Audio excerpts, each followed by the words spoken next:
CM HD. Kumaraswamy Udupi Shrikrishna ಮಠಕ್ಕೆ ಭೇಟಿ ಕೊಟ್ಟರು. ಕನಕನ ಕಿಂಡಿಯ ಮೂಲಕ ಶ್ರೀಕೃಷ್ಣ ದರ್ಶನ ಪಡೆದ ಬಳಿಕ ಪಲ್ಲಿಮಾರು ಶ್ರೀ ವಿದ್ಯಾಧೀಶ ತೀರ್ಥ ಶ್ರೀಪಾದರನ್ನ ಭೇಟಿಯಾದರು. ಇನ್ನು ಸಿಎಂ ಕುಮಾರಸ್ವಾಮಿಗೆ ಉಡುಪಿ ಚಿಕ್ಕಮಗಳೂರು ಮೈತ್ರಿ ಅಭ್ಯರ್ಥಿ ಪ್ರಮೋದ್ ಮಧ್ವರಾಜ್ ಸಾಥ್ ಕೊಟ್ಟರು.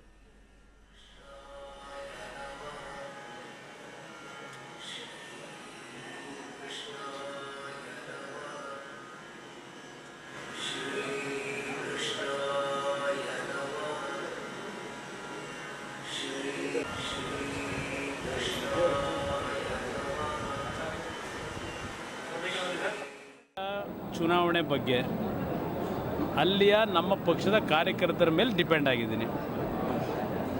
ಇವತ್ತು ಯಾವ ರೀತಿಯಲ್ಲಿ ಆ ಚುನಾವಣೆ ನಡೆಯತಕ್ಕಂಥ ವೇದಿಕೆ ಸಿದ್ಧ ಯಾರ್ಯಾರು ಮಾಡ್ಕೊಂಡಿದ್ದಾರೆ ಎಲ್ಲ ಮಾಹಿತಿಗಳು ನನಗೆ 3 ತಿಂಗಳಿಂದಲೇ ಗೊತ್ತಿದೆ. ಅಂಬರೀಷ್ ಅವರ ದೇಹಕ್ಕೆ ಅವತ್ತು ಪಾರ್ಥಿವ ಶರೀರಕ್ಕೆ ಅಗ್ನಿ ಸ್ಪರ್ಶ ಮಾಡದ 24 ಗಂಟೆಯಲ್ಲಿ ಯಾವ ರಾಜಕೀಯ ಪ್ರಾರಂಭ ಆಗಿತ್ತು.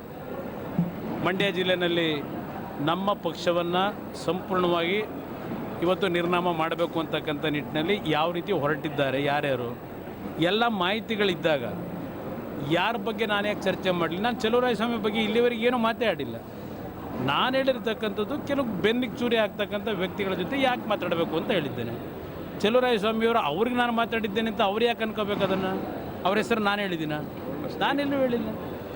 ಅಂದ ನನಗೆ ನನ್ನ 8 ಶಾಸಕರಲ್ಲಿದ್ದಾರೆ, 3 ಜನ ವಿಧಾನ ಪರಿಷತ್ತಿನ ಸದಸ್ಯರಿದ್ದಾರೆ, ಹಾಲಿ ಲೋಕಸಭಾ ಸದಸ್ಯರಿದ್ದಾರೆ, ಕೆಲಸ ಮಾಡ್ತಾರೆ. ನಾನು ಯಾರಿಗೂ ದೋಷ ಕೊಡೋದಿಲ್ಲ. ಅಲ್ಲಿ ಈಗ ನಾನು ಯಾರನ್ನಾದ್ರೂ ಸಸ್ಪೆಂಡ್ ಮಾಡಿ ಅಂತ ಹೇಳಿದ್ದೀನ? ಆಂಟಿ ಪಾರ್ಟಿ ಆ್ಯಕ್ಟಿವಿಟೀಸ್ ಮಾಡ್ತಾ ಇದ್ದಾರೆ, ಅವ್ರನ್ನ ಹೊರಗಾಕಿ ಅಂತ ಕಾಂಗ್ರೆಸ್ ನಾಯಕರಿಗೆ ಕೇಳಿದ್ದೀನಿ? ಕೇಳಿಲ್ಲ. ನಾನು ಹಲವಾರು ಜನ ಕಾಂಗ್ರೆಸ್ ನಾಯಕರುಗಳು ಕೆಲಸ ಮಾಡ್ತಾ ಇದ್ದಾರೆ, ಕೆಲವರು ಮಾಡ್ತಾ ಇಲ್ಲ. ಅದಕ್ಕೆ ನನಗೇನು ಬೇಜಾರಿಲ್ಲ, ಬೇಸರ ಇಲ್ಲ. ಅವ್ರಿಗೆ ಗೊತ್ತಿದೆ ನನ್ನನ್ನು ಮುಗಿಸ್ಲೇಬೇಕು. ನಿಖಿಲ್ ಕುಮಾರಸ್ವಾಮಿಯನ್ನು ಸೋಲಿಸ್ತಕ್ಕಂಥದ್ರ ಮುಖಾಂತರ